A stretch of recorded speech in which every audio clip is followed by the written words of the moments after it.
Sebab hanya Engkau yang layak ditinggikan dan dimuliakan. Terima kasih Bapa untuk kesempatan yang baik dan indah ini. Engkau masih anugerahkan kami kehidupan, kekuatan, dan kesehatan, sehingga kami boleh bersama-sama ada di dalam hadirat Tuhan. Mari kita berdoa bersama-sama, ulangi seperti apa yang saya ucapkan. Bapa kami yang ada di dalam surga, dikuduskanlah namamu, datanglah kerajaanmu, jadilah kehendakmu di bumi ini seperti di dalam surga. Bapa yang baik, berikanlah kami pada hari ini rezeki yang menjadi bagian kami secukupnya, cukup untuk memberikan pinjaman kepada banyak bangsa, sedangkan kami sendiri tidak punya pinjaman, cukup untuk menjadi saksi Tuhan, mulai dari Yerusalem, Yudea, Samaria, sampai ke ujung-ujung bumi. Cukup untuk menjadikan semua bangsa murid Kristus dan membaptis mereka dalam nama Yesus. Terima kasih Bapa untuk rezeki yang secukupnya.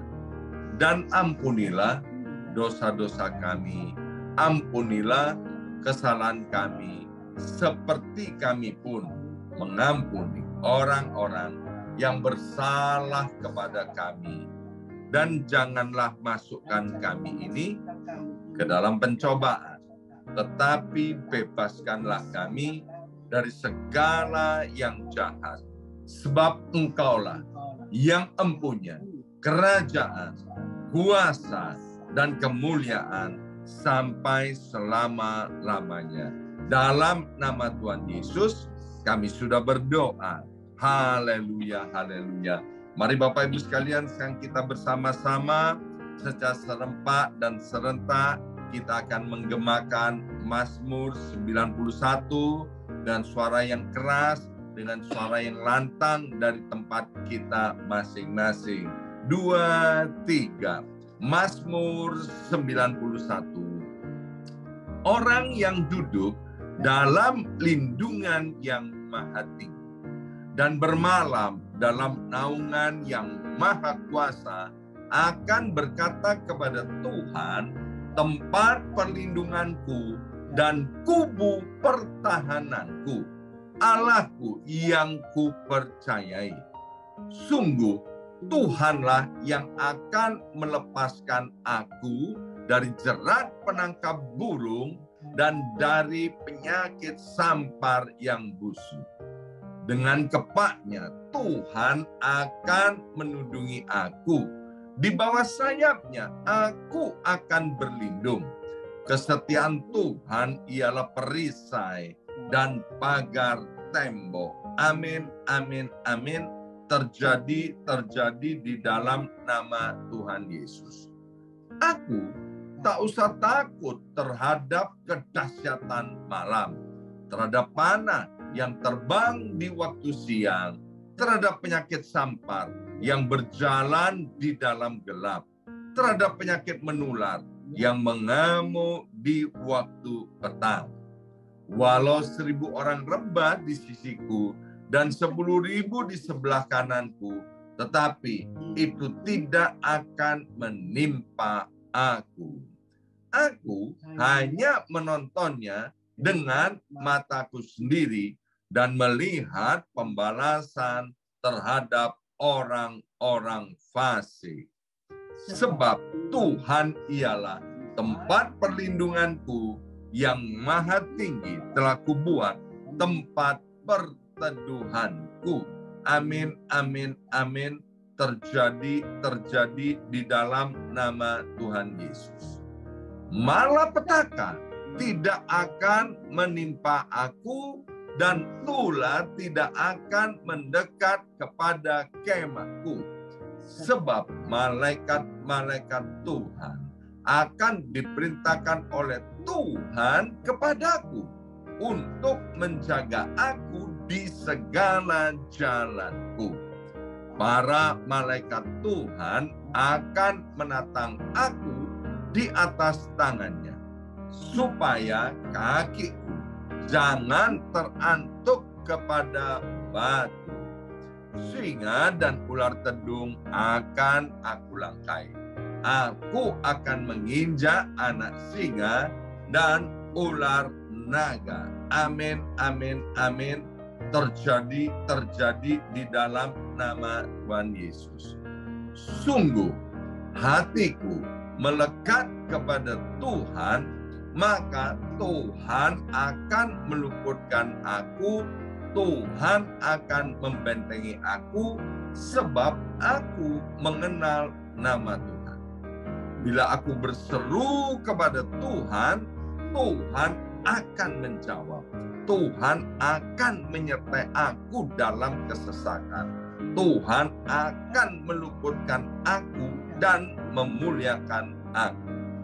Dengan panjang umur akan Tuhan kenyangkan aku, dan akan Tuhan perlihatkan kepadaku keselamatan daripadanya.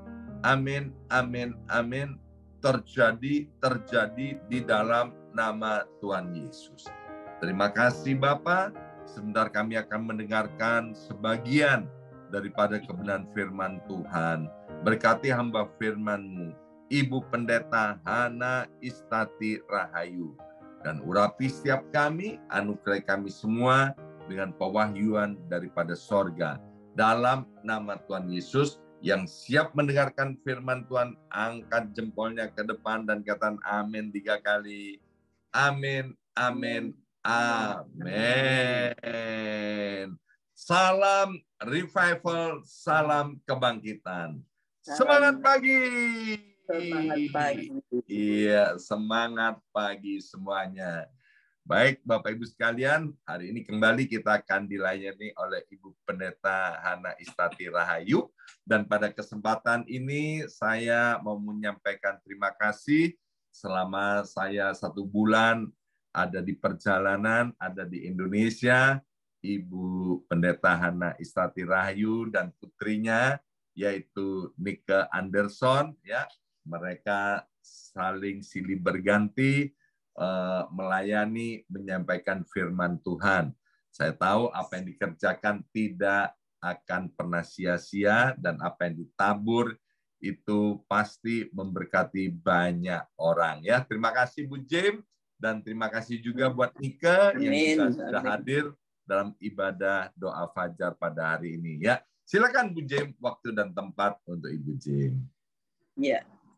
Pada pagi hari ini di Amerika dan sore hari di Indonesia, kita akan bersama-sama belajar satu tema, jangan sampai kesempatanmu hilang. Ya. Saudara, karena kesempatan itu sesuatu yang berharga. 1 kali berlalu tidak mungkin diulangi lagi. Saudara, kesempatan untuk berbuat baik, ya, itu tidak selalu ada. 1 kali Tuhan memanggil kita, saudara, untuk berbuat sesuatu. Tapi kalau kita tidak lakukan, maka itu kadang-kadang tidak akan bisa terulang lagi. Kalau satu saat Tuhan beri kesempatan pada kita, jangan sampai kita lepaskan kesempatan ini. Karena hidup ini sesungguhnya adalah kesempatan. Kita mungkin pernah mengalami hal, ya, mungkin ada satu peluang waktu yang muncul dan kita gagal untuk melakukannya. Kadang-kadang kegagalan itu disebabkan karena kita tidak tahu akan kesempatan itu. Atau kita tidak bisa melihat bahwa ada satu peluang yang muncul di depan mata kita. Yang lebih sering terjadi, kita melihatnya. Namun entah karena kita tidak percaya, kita kurang berani, ya, kita tidak bisa bayar harganya, sehingga kita akhirnya membuang kesempatan itu. Dan ingat, kesempatan yang Tuhan berikan itu tidak bisa diulang lagi. Yesaya 55 ayat 6 berkata, carilah Tuhan selama ia berkenan ditemui. Berserulah kepadanya selama ia dekat. Saudara, kata selama ditulis 2 kali. Ini menunjukkan bahwa ada satu saat di mana Tuhan tidak bisa ditemui. ada satu saat kita tidak bisa mendekat pada Tuhan. Saudara, ini satu peringatan yang keras bagi kita. Jangan sampai kita terlambat. Ya, ada waktunya kita dinyatakan sudah terlambat mencari Tuhan. Dan apa yang harus kita lakukan? Ayo segera kita datang pada Tuhan. Ya, tunjukkan kesetiaan kita pada Tuhan. Saudara, terlambat itu sangat menyakitkan. Terlambat pesawat aja menyakitkan. Apalagi terlambat untuk dipanggil oleh Tuhan. Saudara, kita ini sebagai anak Tuhan, kita punya tanggung jawab. Kita tahu ada surga, kita tahu ada neraka, kita tahu ada penghakiman, kita harus tahu ada tanggung jawab. Kita dituntut setia, kita dituntut hidup kudus. Saudara, kita tanggung jawab terhadap surga, terhadap keluarga kita, anak-anak kita, orang terdekat kita, untuk mengingatkan pada mereka. Supaya jangan sampai kita menjadi orang-orang yang kehilangan kesempatan yang Tuhan berikan. Saudara, tinggalkan masa lalu ya dan hidup berkenan pada Tuhan. Kalau kita baca dalam Ibrani 3 ayat 8 katakan, penulis kitab Ibrani menuliskan pada hari ini, jika kamu mendengar suaranya, janganlah keraskan hatimu. Ini satu referensi yang ditulis oleh penulis. Adalah satu pengalaman masa lalu, ya, di mana bangsa Israel yang sekalipun telah berkali-kali melihat pernyataan mujizat kuasa Tuhan, tapi mereka tetap keras hati, berontak, tidak menundukkan diri pada Tuhan. Akibatnya apa? Mereka menerima satu konsekuensi yang luar biasa. Mereka harus menanggung murka Allah dan mayat-mayat mereka bergelimpangan di padang gurun. Saudara, terkait dengan suara Tuhan, ada dua masalah yang kita hadapi dalam hidup ini, supaya jangan sampai kita kehilangan kesempatan. Yang pertama, kesempatan kita untuk berjumpa dengan Tuhan dan firman-Nya. Saudara, ada orang yang akhirnya tidak mengalami pekerjaan kuasa Tuhan, tidak mengalami janji-janji Tuhan. Karena dia tidak punya kesempatan untuk bertemu, mendengar suara Tuhan. Seperti ditulis dalam Roma 10 ayat 14, tetapi bagaimana mereka dapat berseru kepadanya jika mereka tidak percaya dengan dia? Bagaimana mereka percaya dengan dia jika mereka tidak mendengar tentang dia? Bagaimana mereka mendengar tentang dia jika tidak ada yang memberitakannya? Saudara, bagaimana dengan ibadah pribadi kita? Bagaimana kita memiliki waktu untuk membaca, merenungkan firman Tuhan, menyediakan waktu untuk bertemu dengan Tuhan, ya, dengan firman-Nya secara teratur. Apakah kita setia dan tidak menjauhkan diri dari pertemuan-pertemuan ibadah? Apakah kita memiliki mata, telinga, hati yang terbuka untuk menangkap dan belajar dari suaranya? Saudara, masalah kedua, ada masalah kesediaan kita. Apakah kita menundukkan diri, mentaati suara Tuhan yang kita dengar? Dan ini masalah yang sangat besar. Mengingat kita memiliki kecenderungan sebagai manusia untuk tidak mau mendengar kata siapapun. Kecenderungan manusia itu sering kita tidak mau diatur oleh suara siapapun. Tapi kita mau hanya mengikuti pikiran dan suara kita sendiri, selera kita sendiri. Ya, Mazmur mengatakan, Mazmur 32, aku hendak mengajar, menunjukkan jalan kepadamu yang apa yang harus kau tempuh. Aku hendak memberi nasihat, mataku tertuju padamu. Janganlah kamu seperti kuda atau bagal yang tidak berakal, yang kegarangannya harus dikendalikan dengan tali les kekang. Kalau tidak, ia tidak akan mendekat engkau. Saudara, kita lihat masalah kedua ini jauh lebih sulit penyelesaiannya. Karena menyangkut sifat dasar kita. Sifat dasar kita ini sudah dicemari oleh dosa. Tuhan Yesus mengatakan bahwa penyelesaiannya Maaf, batuk di keturunan Pak Jim. Menyangkut sifat dasar kita yang telah dicemari oleh dosa. Tuhan Yesus mengatakan bahwa penyelesaiannya hanya dengan cara menyangkal diri, memikul salib, dan mengikut Dia. Saudara, bagaimana respon kita saat kita mendengar suaranya? Kita sering punya alasan untuk tidak tunduk atau menunda untuk taat. Ataukah kita dengan rendah hati bersedia mengakui kedaulatan Tuhan atas hidup kita? Saudara, ayo kita mau hidup taat sesuai firman Tuhan. Benar, Tuhan itu pribadi yang panjang sabar, berlimpah kasih setianya. Benar, Tuhan itu memberikan kesempatan yang begitu luas kepada manusia untuk mengenal. Tuhan memberi kesempatan kita untuk berbalik. Tuhan memberikan kesempatan kita untuk taat. Namun kita harus ingat, waktu kita hidup ini terbatas. Akan ada titik di mana kita dipanggil pulang. Dan kita tidak tahu kapan kita dipanggil pulang. Saudara, betapa celakanya apabila saat kita sampai di titik itu, kita lewatkan lawatan Tuhan atas hidup kita. Kita tidak dengan suaranya, kita tidak taat, kita tidak tunduk, kita abaikan. Dan kita sudah terlanjur terbiasa untuk mengabaikan suaranya. Padahal kita sudah sampai titik itu. Dan kita tidak ada kesempatan lagi. Sehingga jangan sampai kesempatan ini hilang. Mumpung masih ada waktu, pada hari ini jika kita dengan suaranya, janganlah keraskan hatimu.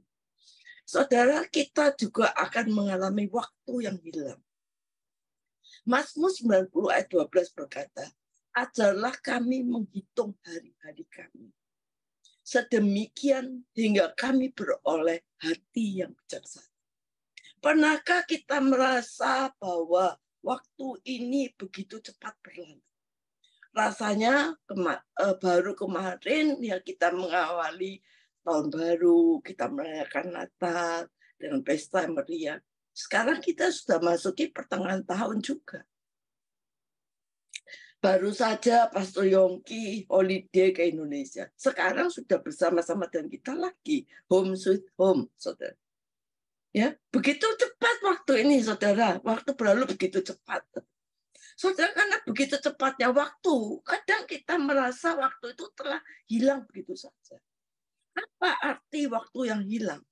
Saudara, kalau kita pada pagi hari ini, kita tidak sediakan waktu untuk berjumpa dengan Tuhan. Kita tidak berjumpa dengan suaranya. Kita tidak membaca firman Tuhan. Waktu hari ini, saudara, tidak akan bisa terulang. Nggak bisa terulang. Pagi hari yang saudara lakukan, tidak bisa terulang. Kalau pagi hari ini saudara tidak datang pada Tuhan, waktu ini tidak bisa diulang lagi. Akan berlalu demikian saja. Istilah waktu yang hilang sebenarnya adalah waktu ketika kita menjalani hidup kita sepenuhnya. Saudara, kita tidak ada waktu berjumpa dengan Tuhan. Kita tidak ada waktu dengan suara Tuhan. Kita tidak pernah belajar dari pengalaman kita. Ya, kita sibuk dengan kegiatan kita sehari-hari. Saudara, sebenarnya waktu yang kita lewati itu tidak dapat diukur berdasarkan kesibukan-kesibukan kita. Produktivitas kita sehari-hari bukan diukur berdasarkan itu.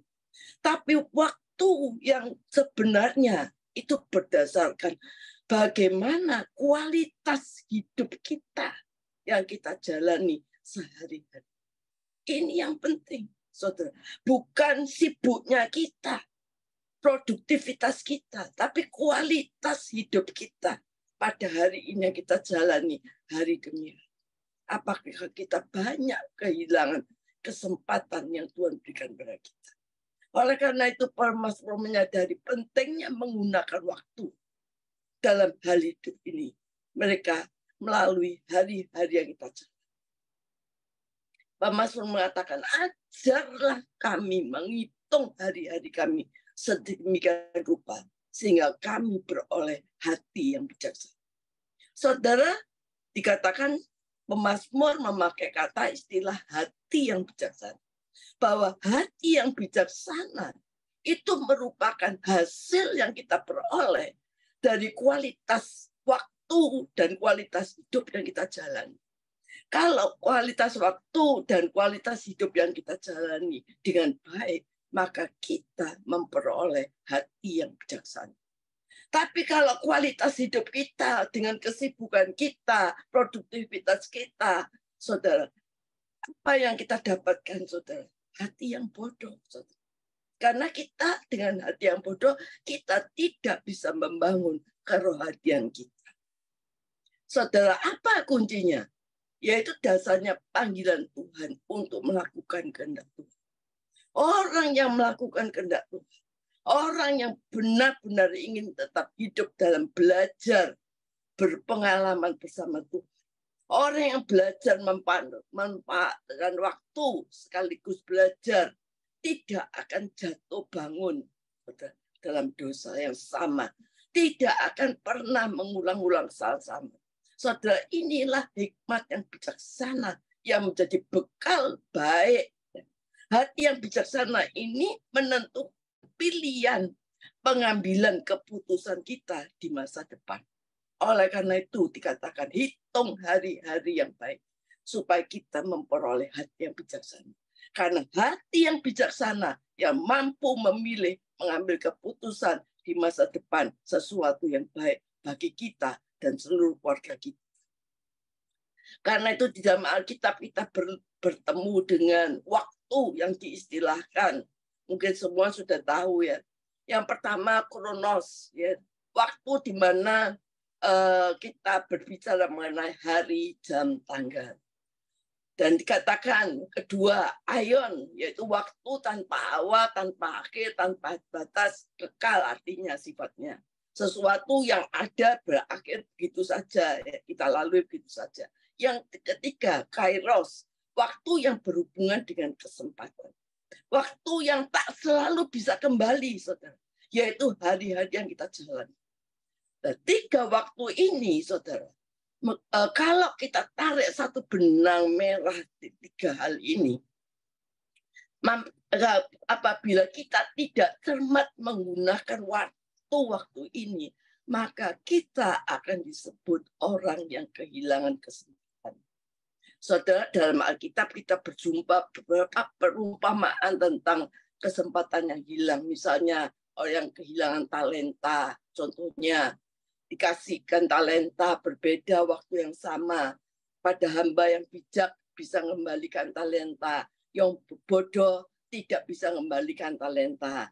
Kita lihat juga perumpamaan lain, orang yang kaya berpikir hanya dia bisa menimbun kekayaannya, tapi tak juga meninggal dunia. Sia-sialah dia menimbunnya. Tidak menggunakan waktu yang baik, tidak punya kesempatan untuk membagi kebaikan.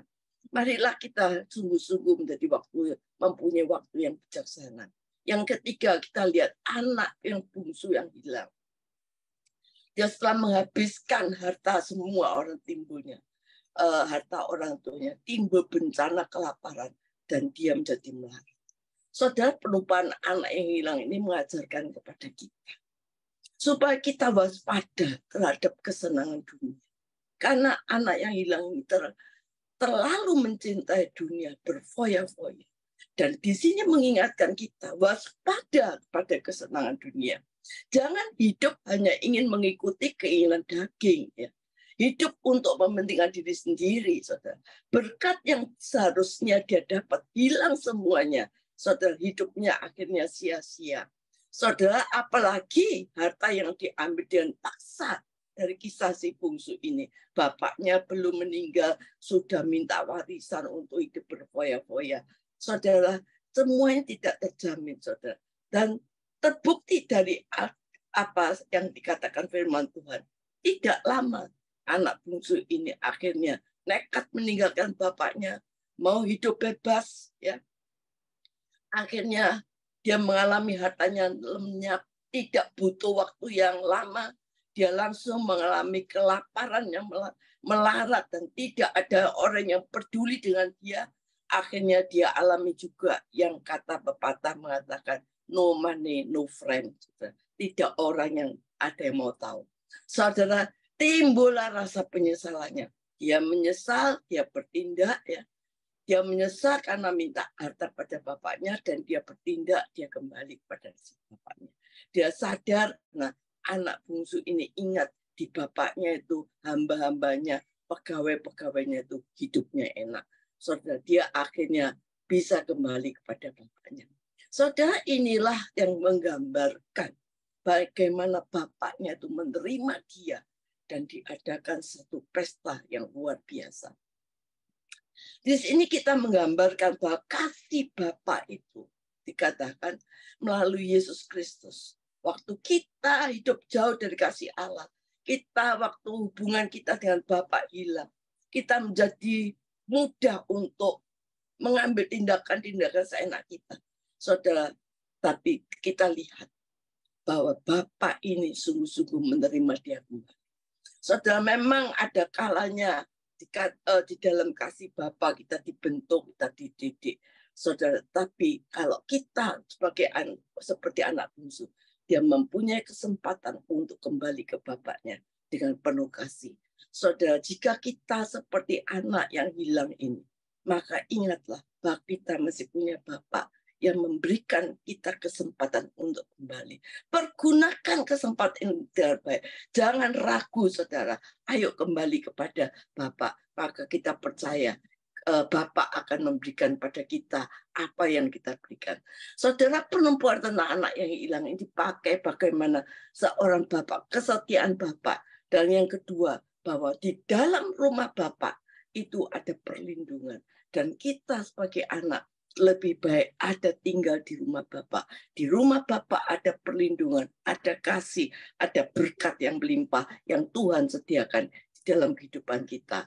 Saudara, kalau kita lihat di akhir pengajaran Tuhan Yesus menekankan bahwa Tuhan datang ke dunia untuk mencari orang-orang yang terhilang.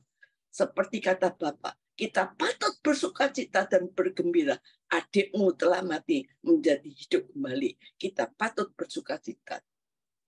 Saudara, kalau kita lihat di dalam perumpamaan tentang anak yang hilang, domba yang hilang, dirham yang hilang, selalu diakhiri dengan pesta yang besar. Ketika hal yang hilang itu ditemukan, saudara, dikatakan di perumpamaan itu bahwa selalu ada pesta yang besar. Apa artinya? Ada satu sukacita besar di surga. Oleh karena satu orang berdosa bertobat, ada sukacita yang besar. Oleh karena itu di dalam perumpamaan anak yang hilang, domba yang hilang, dirham yang diakhiri dengan pesta yang besar. Karena satu orang diselamatkan, surga bersukacita. Oleh sebabnya itu, ayo saudara, bagaimanapun keadaan kita mau selidiki hati kita. Kalau kita kadang-kadang melewatkan kesempatan, tapi pada pagi hari ini, ayo kita mau berjanji, kita tidak akan membuang kesempatan. Jangan sampai kesempatan kita hilang. Fokus kepada Tuhan, percaya pada Tuhan, maka kita percaya kita akan mendapatkan berkat Tuhan, revival, kemenangan yang luar biasa. Karena Tuhan berkata, kalau kita sebagai anak Bapa, maka Bapak berkata, apa yang Bapak punya, kamu punya. Apa yang menjadi Bapak di surga punya, itu kita punya. Bapak punya kelimpahan, Bapak punya kuasa, sukacita, damai sejahtera, kasih, pengampunan. Saudara, apa yang Bapak punya, kita punya. Saudara, kalau Bapak kita surga itu kaya, di kerajaannya tidak pernah tergoncangkan, maka hidup kita juga tidak akan pernah tergoncangkan. Bapak kita sudah menang, kita juga akan mengalami kemenangan seperti Bapak yang sudah menang. Amin.